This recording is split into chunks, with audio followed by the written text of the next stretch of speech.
name is Jason Hess, and I'm 36 years old, and I'm the lead pastor here at Southway Community Church. And my wife Maine and I have been going here for 7.5 months now, as of the taping of this video.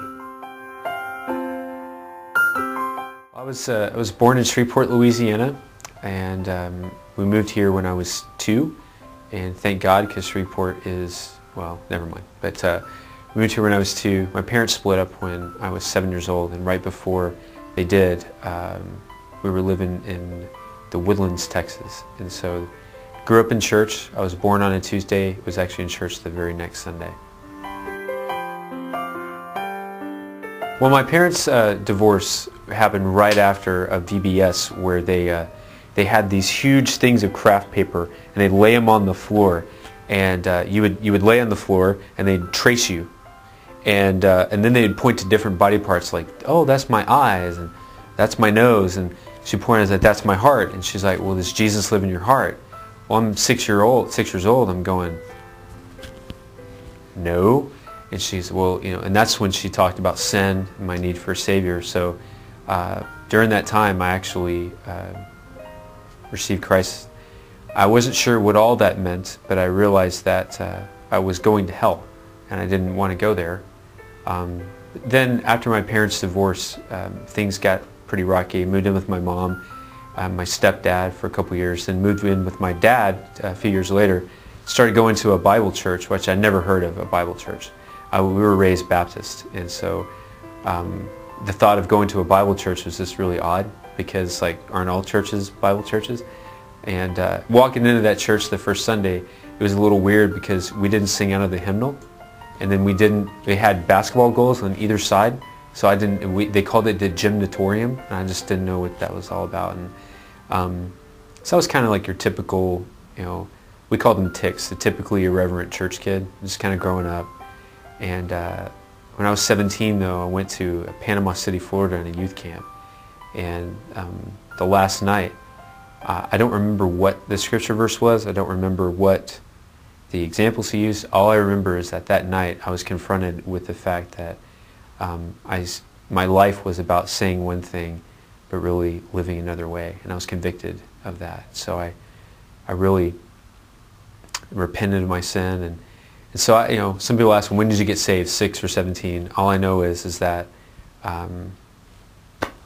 Christ has saved me and made me a new person. Ever since that time, I have never been the same since then. And so that growing up in the church is hard, because you hear it all the time. You kind of get inoculated, I guess.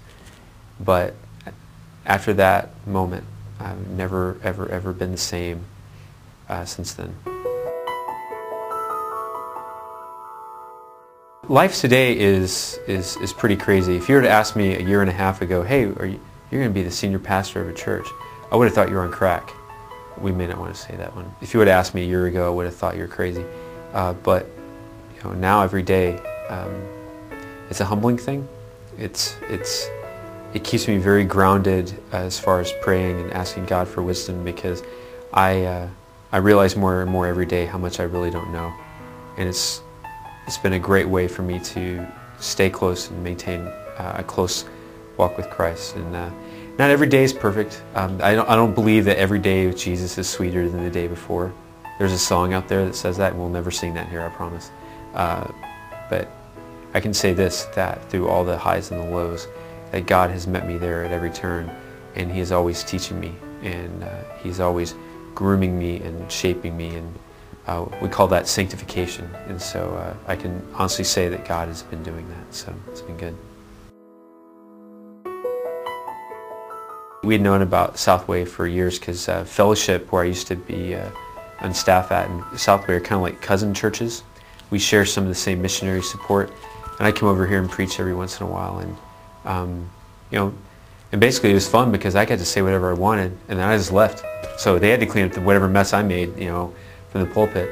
And the first Sunday I was there was the Sunday before Pastor Kevin Pashalik, was going to announce that he was leaving for Africa. I was one of 4 people in the room that knew he was going. I knew, and the elders knew, and that's about it.